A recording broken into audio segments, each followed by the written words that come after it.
committed by the Somalis, let's be honest.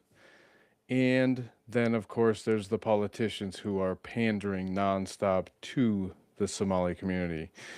So we have billions of dollars of fraud that's been identified, mostly by Somalians, all different ways. Feeding Our Future, which was um, supposed to provide meals to poor kids during COVID, autism centers that don't provide any service to kids. No kids show up and still they get millions of dollars. Drug rehab facilities or uh, housing stabilizations after people get out of drug rehab facilities or are developmentally delayed or disabled and need housing assistance, and they call and they don't get anybody to help, and they still get billed. At least the state gets billed under their name for millions of dollars. And then, of course, Trump comes out and says that the Somali population in Minnesota is a problem, and they have been causing a lot of problems. Let's be honest. And he used words like they're garbage, and so of course that's a hot button item. And anything that he says as far as he's gonna enforce things, then the Democrats come out of the woodwork to defend them and say that we're not gonna assist with ICE, and we are going to protect the illegals and the undocumented, even though the ones that we're going after, ICE is going after, are criminals. Yeah, they pick up other illegals as well, but in Minnesota, 37% of the pickups have a prior criminal history, besides the fact that coming across the border into the United States is a crime. You will hear that talked about as being, nope, that's only a civil issue. Well, that's incorrect. Coming across the border illegally is a crime. Okay? Coming here with a visa, with a valid visa, and then overstaying your visa, that is a civil issue at that point. Unless, of course, other things transpire, and then it likely becomes criminal behavior. But what I really wanted to do was show a couple of things. First of all, a couple of things that really are ticking me off. So here's Mayor Jacob Fry. Here's Mayor Jacob Fry. He's at a press conference. He's talking about ICE. He's talking about the fact that ICE has been deporting people. And I think he's talking, in this little clip, he's talking about, comments, probably comments that Trump made. But watch what he does. That's not American. That's not what we are about. And we're going to do right by every single person in our cities. And so to our Somali community, Daman Shabka, Somaliyed Kunul, Minnesota, Garahan, Minneapolis, Waan, Ku Janila Hai, Waan, Ku Gereb, Taganahan. Okay. So obviously his pronunciation, his speech is terrible. He doesn't know how to speak Somali very well. And so there's that. But why does he have to speak specifically to the Somali community? He has to speak. He did it when he got elected. He made this whole minute or 2 minute speech after he got elected specifically to the Somali community, because of course the Somali community did push him over the edge.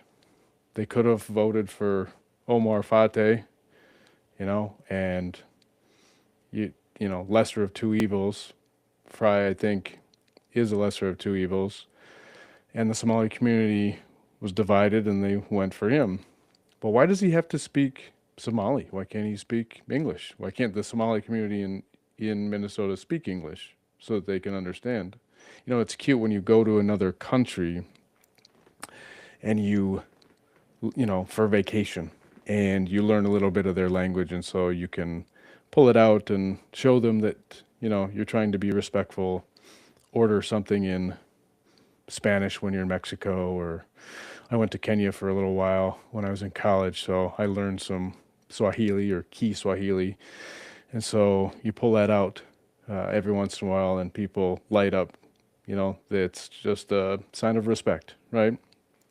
But now we're in the United States, we speak English. So they are here and they need to learn how to speak English. That's probably part of the problem.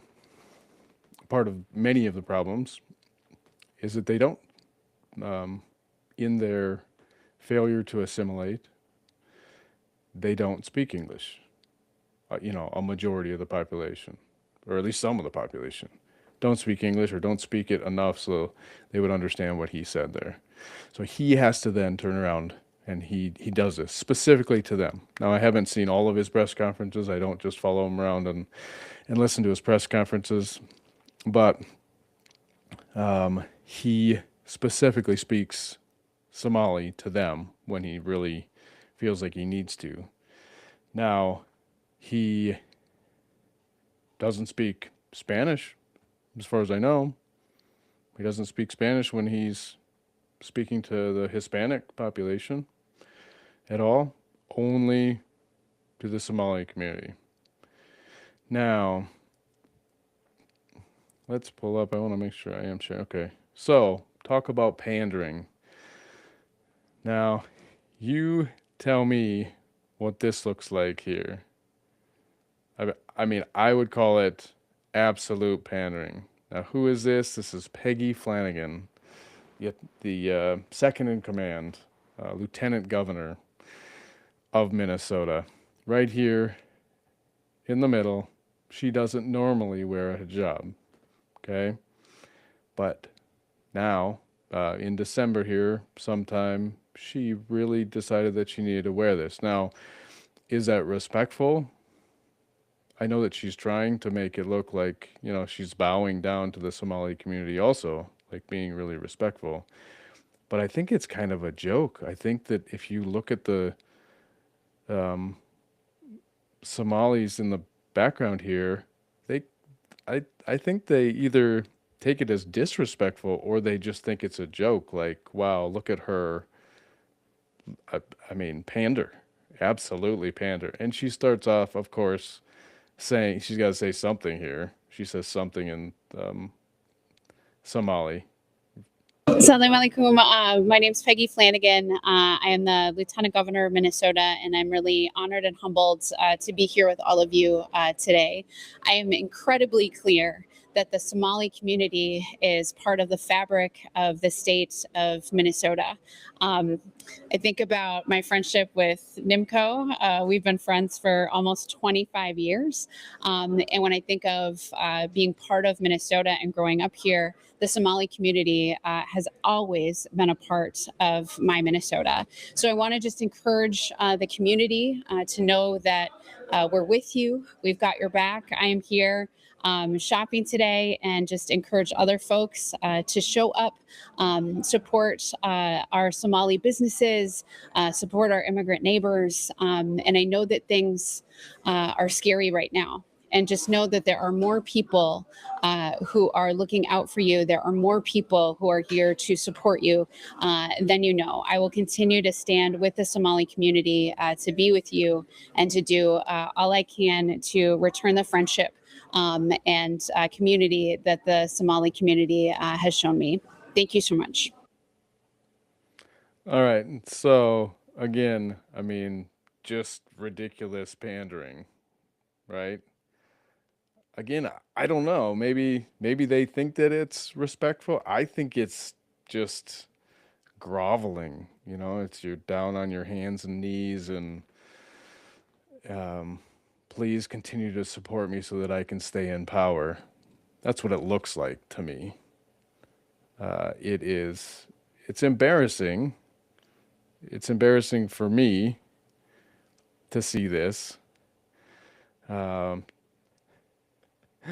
The let me show you now. So now things, so that's just embarrassing. Those are just embarrassing people. Again, Mayor Fry is the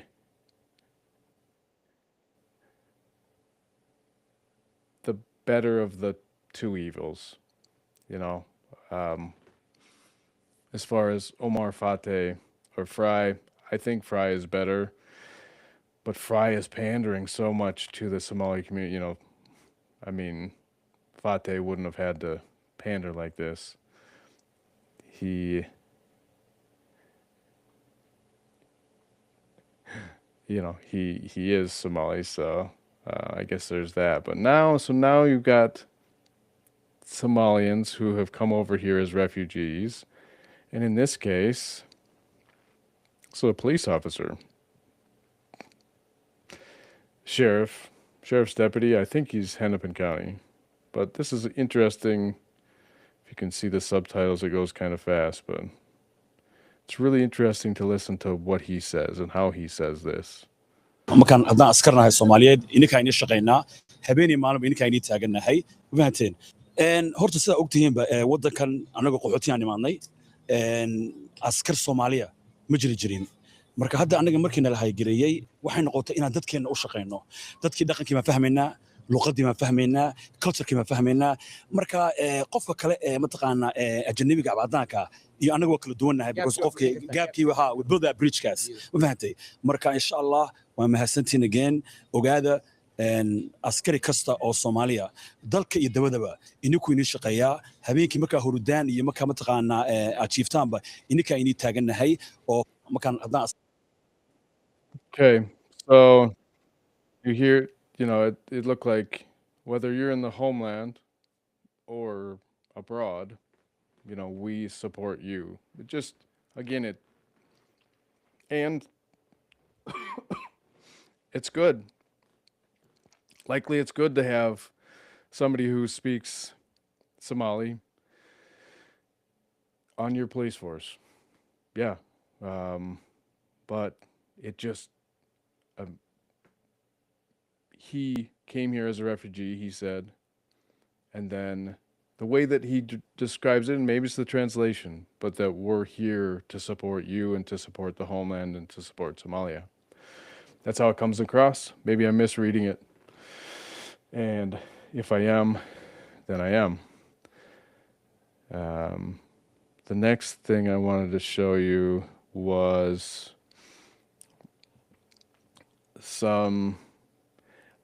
it's very, this approach is very interesting, and I think and maybe it's not unique, but it's front and center right now as far as the way that they describe this, the way that they describe supporting Somalia, you know, like we're here as refugees, we're now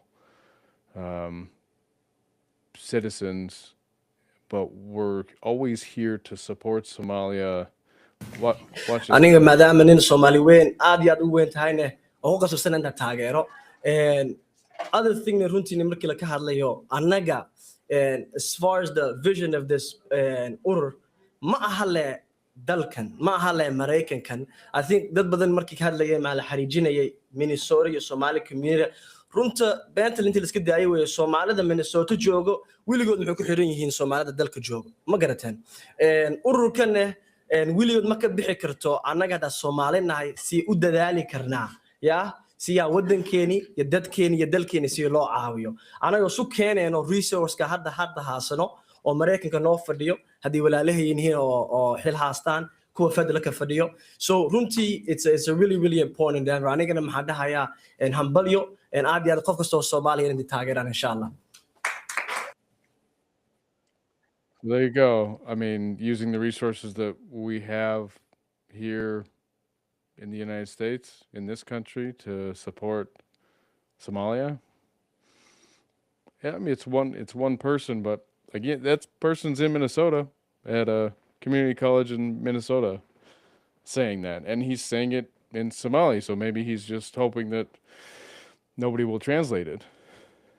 And so us native born Minnesotans won't know what they're talking about. But people are. People are translating it and putting it, posting it online. And again, pandering. Look at the pandering here. So here is Michelle. I believe her first name is Michelle Wu of Boston.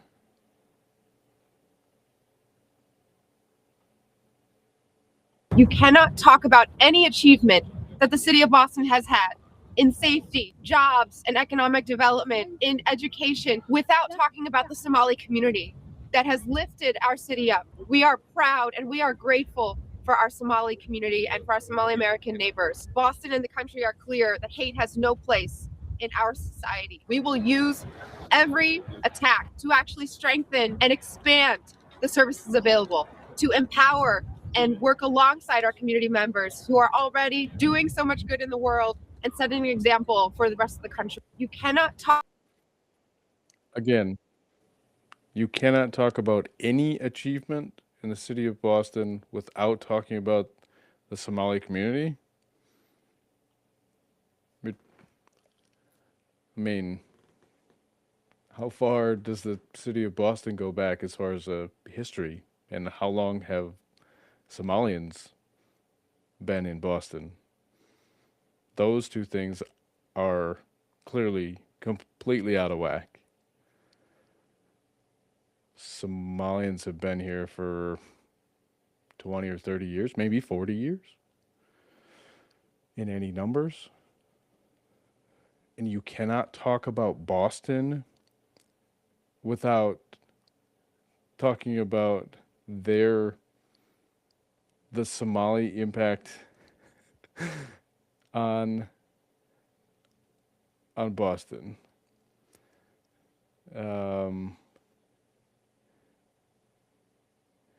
I had some Somali here. I had some notes that I got. Somali community in Greater Boston. So the estimate is about 8,000 people in Greater Boston, plus about 2,000 across the rest of Massachusetts. So 10,000 in all of Massachusetts. So about she talked specifically about the city, building the city, being the fabric of the city. You can't talk about the city and the greater good of Boston without talking about Somalians and what they've done, what they've contributed.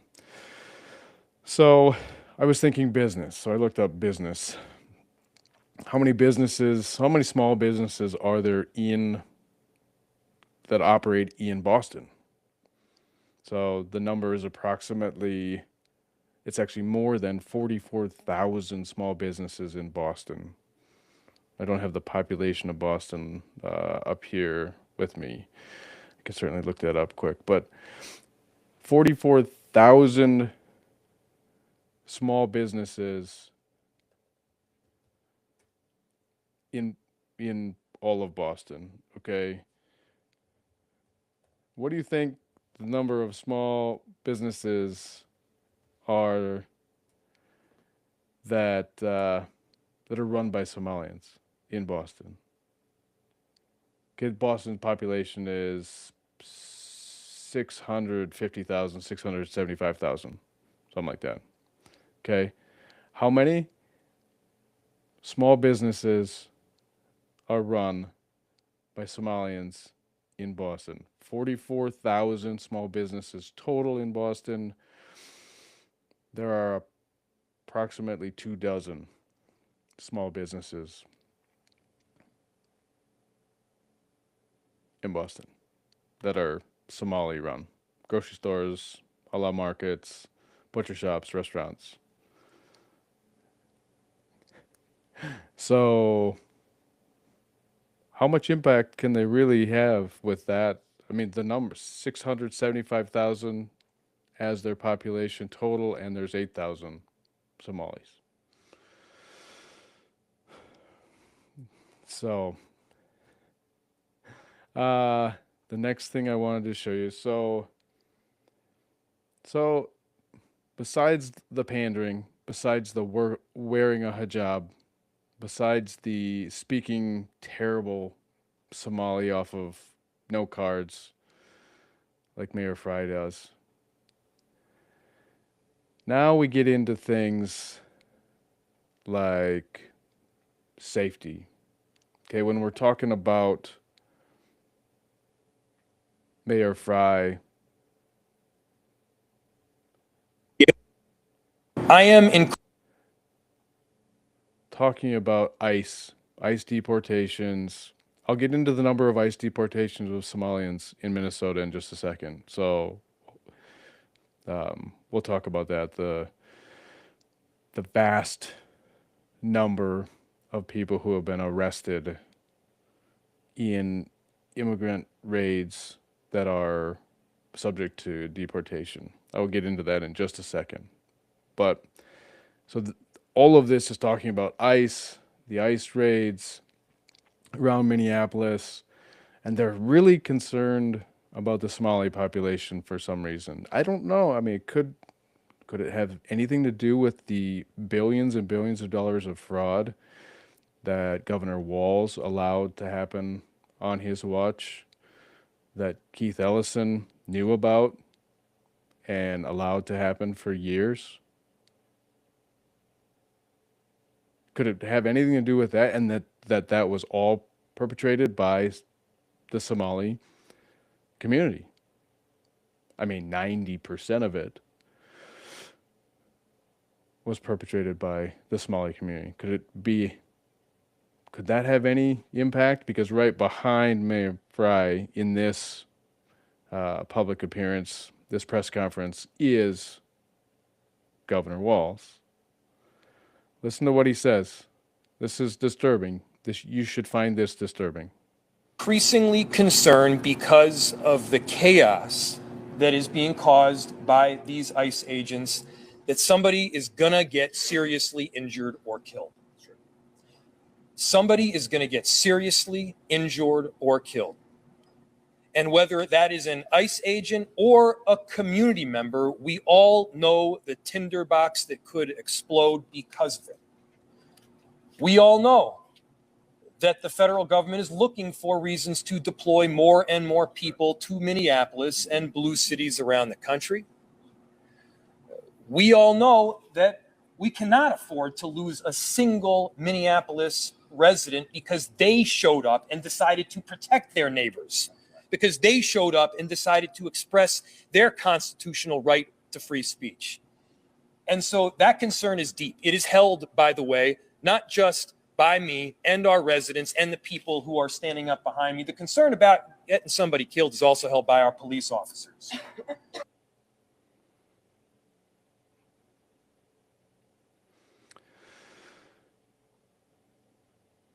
What do you think? Did that disturb you? It should have. It should have disturbed you what he just said. The chaos that is created by the ICE agents. The ICE agents are just here rooting out the illegal immigrants that are subject to arrest and subject to deportation. They're just doing their job. I work for an agency that has a warrants division. The people in warrants specifically go out and find people who have warrants and arrest them because they have warrants and take them into custody because they have a warrant. Now, ICE deals with these detainers. So they're going out and finding the people that they know have detainers. That's all they're doing. Except that the community and emboldened by our politicians, our Democratic members of Minnesota, the mayors, the governor, members of the House and the Senate. They all embolden the community to get in the way. They specifically say things like protect your neighbors. Mayor Fry just said that. We can't lose, and he said we can't lose a community member. He left the ICE agents out of that statement. He said we can't lose a community member just for protecting their coming out and choosing to protect their neighbors. What are you protecting your neighbor from? Arrest? Arrest on a lawful immigration detainer? You can't protect somebody from that. That's called obstruction of justice. And Mayor Fry, I feel like, has put himself out there now. If an ICE agent were to get seriously injured, we can go back and look. Does Mayor Fry condemn the public coming out and getting in the way? No, he doesn't. He emboldens them. He encourages them to do that. Listen to that portion of the video again. Just because they choose to go out and protect their neighbors. And then he says, and to exercise their freedom of speech. Well, freedom of speech is not getting in the way of the ICE agents. Something that has came up recently was that a woman who, after the fact, allegedly was pregnant, who knows, but she got in the way. She, according to the Homeland Security or ICE, she tried to vandalize a vehicle. She got in the way, and she was detained. And then they started getting snowballs thrown at them. And so the ICE agent had her handcuffed up by one hand and then pulled her across a short gap in between vehicles. I can't say for sure what he was doing, but I think he was trying to get behind a vehicle to get out of the way. Because, yeah, you say, oh, snowballs are no big deal. Well, they are. They can have rocks. They can actually be ice balls. That can actually incapacitate somebody. You take a chunk of ice to the head, and now you've got an officer down with a hostile crowd around you. That's no good. So, yeah, it looked bad. It wasn't the worst thing I've seen as far as use of force goes. He slid her across. He was pulling her by the arm. She had one cuff on, and he pulled her behind a vehicle. And then the video cuts out. And according to what I saw, they ended up letting her go. And I don't think she had an ICE detainer. I think she got in the way and she was obstructing, and so they were detaining her or arresting her because of her obstruction. But Mayor Fry encourages that. Don't get it twisted. He absolutely encourages that. And he calls it a tinderbox, which is really interesting that he uses that term. Because we had a tinderbox in Minneapolis in 2020. And he and Governor Walz let the city burn. So, citizens of Minnesota, citizens and residents of Minneapolis, he is putting you on notice that if the city burns again, he's going to let it. And you know damn well Governor Walz is going to let it burn too. They're forecasting that. They're encouraging that. You can't see that any other way.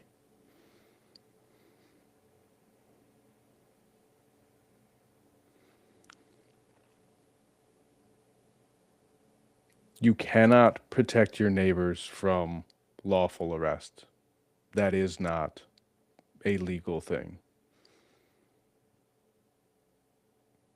And the pandering, I believe, is because they've been caught. They're in the middle.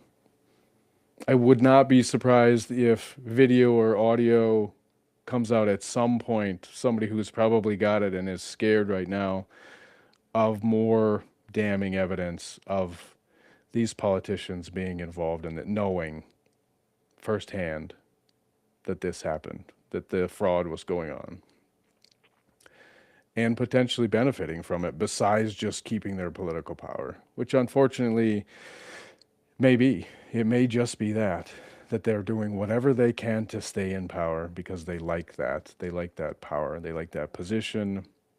They like where they are. Even Governor Walz, I mean, he's just taking a beating right now everywhere you look. If you're paying attention as far as the fraud goes, look on X. It's all over. It is absolutely all over about fraud from all different angles, because Minnesota got hit from all different, is getting hit from all different angles. If you are not on X, then maybe you don't know this guy, but Nick Shirley, I'll just share this page again so that you can see who I'm talking about, because he does great work. Here he is talking to some Muslims in Dearborn, but here's Nick Shirley doing some of his investigation.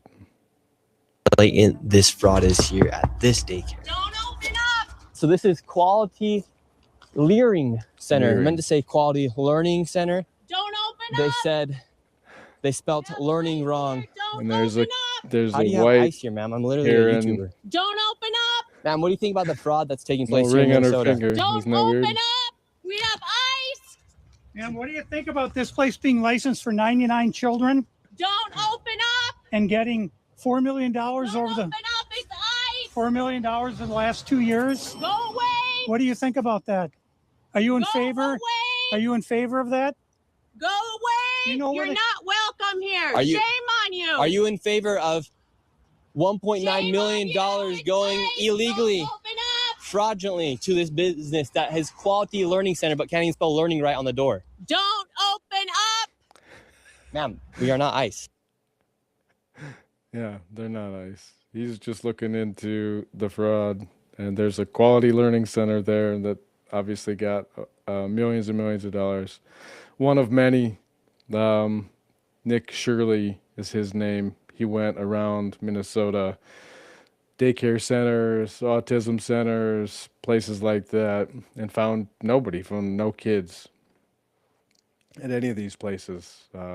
Adult Somali males and females answered, and then couldn't answer any questions, and then slammed the door in his face. But so could the politicians be in on this? They almost have to be. Like, how can you not? How can you think that they're not involved in this somehow? And it could be, like I said, just because they think that this is the way to keep power, political power. Or it could be way more nefarious, like they're getting kickbacks from this stuff too. Keith Ellison, Attorney General, who just put out a crazy embarrassing post on X about how he has been shutting down fraud lately. So that's pretty funny. Matt Walsh did a video about it on YouTube. You should check it out. So there is that. So I talked about Boston. Their population is 8,000. And the benefit from the Somali community in Boston is very minimal.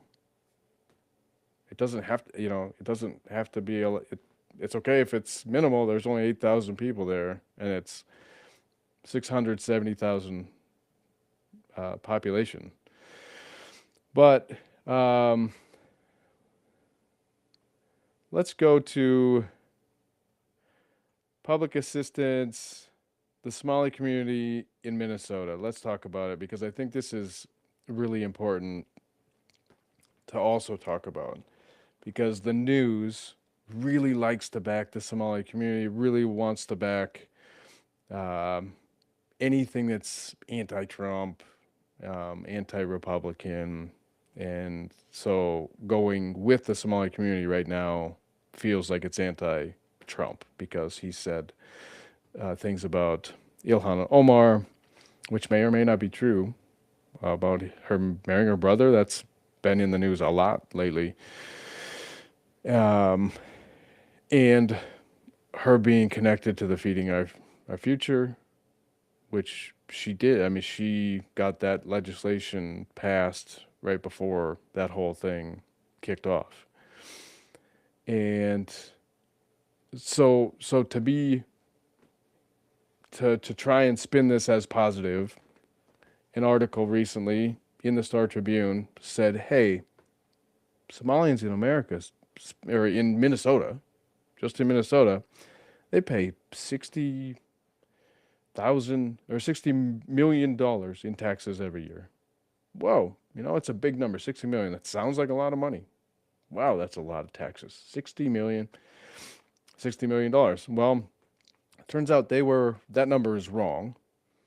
The number that they think is more accurate is actually 1.41 to $1.4 billion. $1 to $1.4 billion household income, and therefore they would actually be paying 129 to $171 million in taxes per year. So double what this article said. Okay, so annual income is 1 to 1.4 billion, and therefore their taxes would be 129 to 171 million. And I know that these ranges are big, but we don't have the exact number of how many people are Somali, how many are working, exactly how much they make, whatever. But this is estimates based on about 100,000 Somalis in Minnesota. Okay, that means that they eat per capita. They pay $1,200 to $1,700 in taxes, in state and local taxes per year. That is way below what the state average is. The state average is $8,000. $8,000 in taxes per year. Why the gap? Well, of course, their median income is much smaller than the average Minnesotan. $43,000 versus $87,000. Okay, their poverty rate is higher. Their English literacy is extremely low. Why? Again, because a lot of them choose not to assimilate. They want to be here. They want to get the benefits, which they get tons of benefits from us, but they don't want to assimilate. And they send money home to Somalia, and a lot of people do that, right? Hispanics, Mexicans, they send money to Mexico. Anybody from South America often will send money home. So that's not surprising. So the biggest thing with this is that they claim pro-immigration analysis claims that there is a $8 to $12 billion impact from Somali labor and spending in Minnesota, potentially generating up to $1 billion in total taxes across levels. But this measures gross activity, not direct payments. Okay. The critique is that there is a very high welfare usage in the Somali community in Minnesota. 81 to 89% of households have one of the big three. So there's cash welfare, 27% have that, 54% have SNAP, and 73% have at least one member on Medicaid. And a household is, if it has children in it, it will be at that 89%. Okay. So with that, there's actually a $3.4 to $4 billion net taxpayer burden after taxes. So the Somali community actually cost Minnesota approximately $4 billion a year.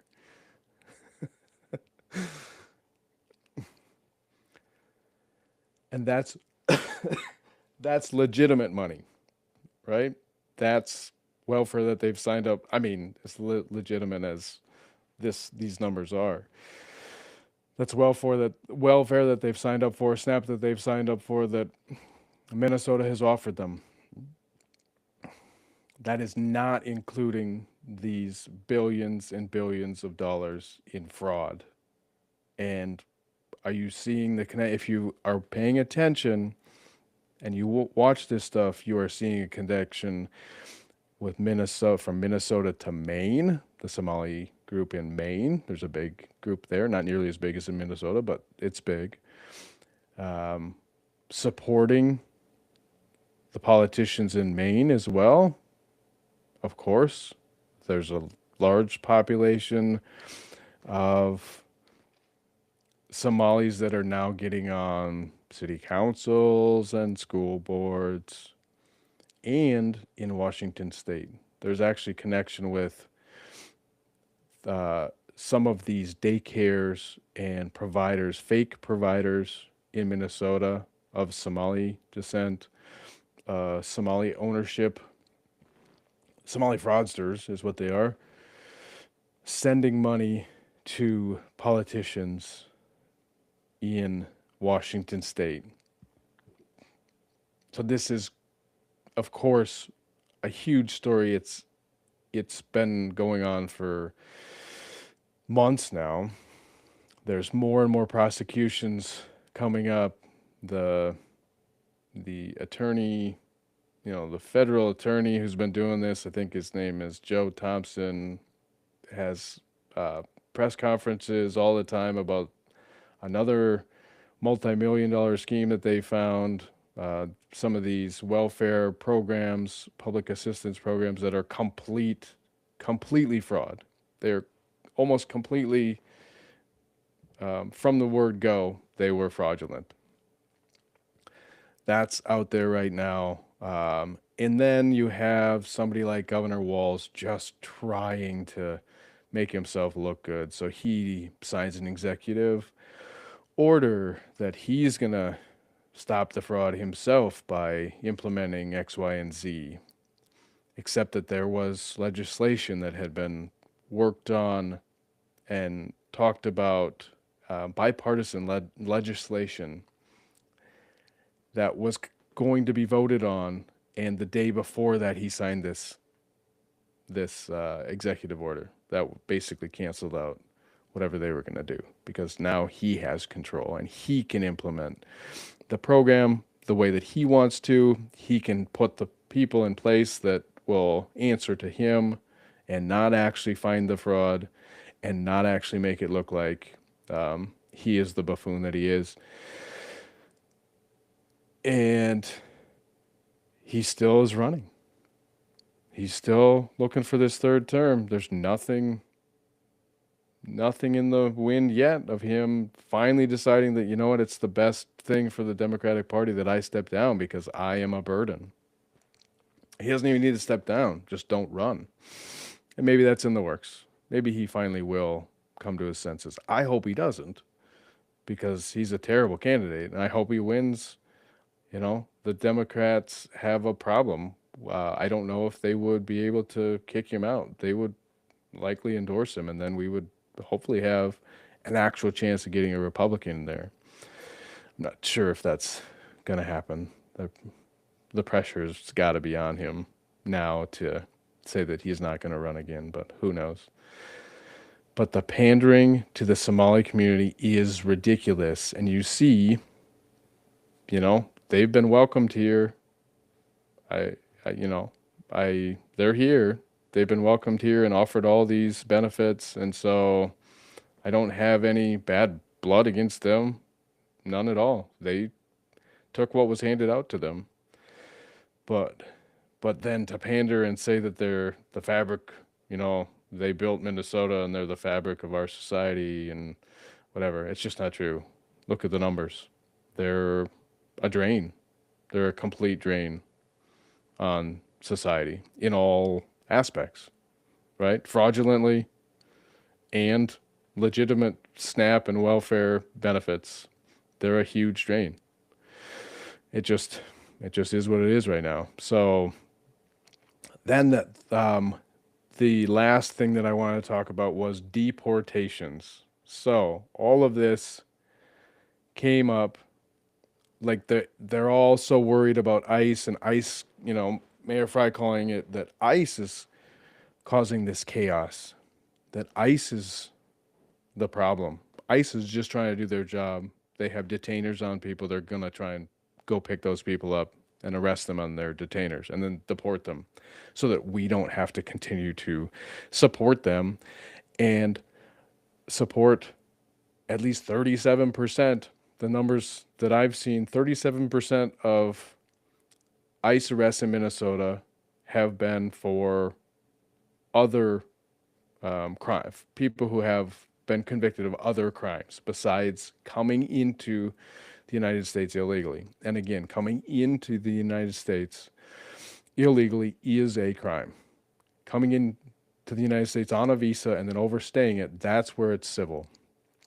But every Democrat you talk to, every Democrat you listen to will say, no, this is only a civil issue. They're not a criminal. Well, they are if they came across the border illegally. Okay, so from January 20th, 2025 to October 15th, these are the numbers that I was able to find. 37% of ICE arrests in Minnesota during this period involved individuals with prior criminal records, while others were for civil immigration violations or pending charges. So they could have pending charges as well. Okay. Public reports and DHS press release focused on a subset of high-profile arrests, particularly those from the December 2025 Operation Metro Surge in the Twin Cities. Okay, there are some high-profile cases here of named people who have prior convictions, and I'm going to just butcher these names, but I'm going to read them off anyway. Abdul Qadir Sharif Abdi, convicted of fraud, receiving stolen property, receiving stolen vehicle theft, and multiple probation violations. Weird that this person has been on probation when they're here illegally and should have just been deported. Their alleged gang affiliation with the Gangster Disciples and currently Vice Lord Nation. Okay. So he was arrested. Ahmed Mohammed Said, convicted of 2 counts of domestic violence, 3 of DWI, assault, damaging property, and probation violation. Again, it's weird that they can be on probation when they're here illegally. They should have just been deported. Mukhtar Muhammad Ali, convicted of assault, fraud, robbery, larceny, and domestic assault. Sahal Osman Shadain, convicted of criminal sexual conduct, 4th degree, with a minor aged 13 to 15. Abdi Gel Muhammad, convicted of sexual abuse of a minor. Liban Ali Osman, convicted of robbery, sentenced to 3 years in prison in Ohio. Okay, so those are some bad dudes. 2 counts of domestic assault on one, DWI assault, property damage, obviously not a person crime, but sexual assault, domestic assault. So, here's one more. Abdul Dahir Ibrahim, convicted of asylum and welfare fraud in Canada prior to entering the U.S. Okay, so those are some high-profile arrests. How many total arrests of the Somali community in Minnesota have happened between January 2025 and October 2025? 28. 28. Not all of their records are known or shown because of privacy laws or whatever. That's it. There's a total of 28 arrests. I mean, that's less than a weekend sweep ICE does in Minneapolis. Okay, so all of this, the chaos that is allowed to continue by Mayor Jacob Fry, saying that the chaos is ICE's fault and not the community, not condemning the community for coming out with their whistles, blowing their whistles while ICE is trying to do their job, throwing snowballs at them. He doesn't condemn that at all.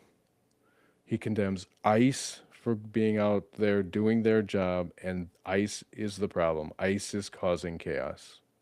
You cannot listen to that speech and not think that's what he's saying.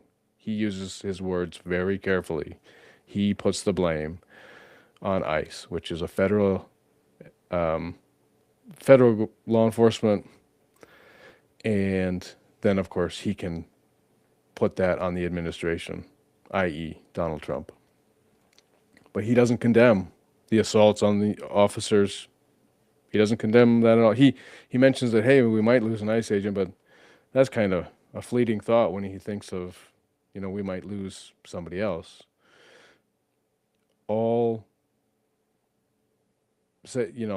allowing this to happen.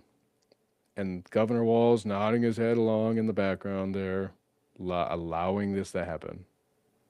Encouraging this. That's unacceptable.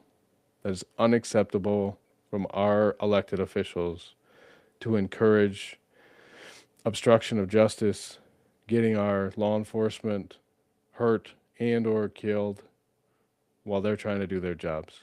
Because we have a sanctuary state and Minneapolis is a sanctuary city, and they will do everything they can to obstruct. You should feel sick that these are the people that are in power right now, and we need to change who is in power in 2026. That's all I've got. Thanks very much. Steve Loomis with Walking That Mile. Please like this. If you're not a subscriber yet, please subscribe, share this, comment. What do you think? What do you think about what Mayor Fry says? What do you think about Governor Walz's position right now in the fraud, pandering to the Somali community, vilifying ICE, trying to do their jobs, trying to deport these nasty, criminal, illegal aliens? Let me know in the comments.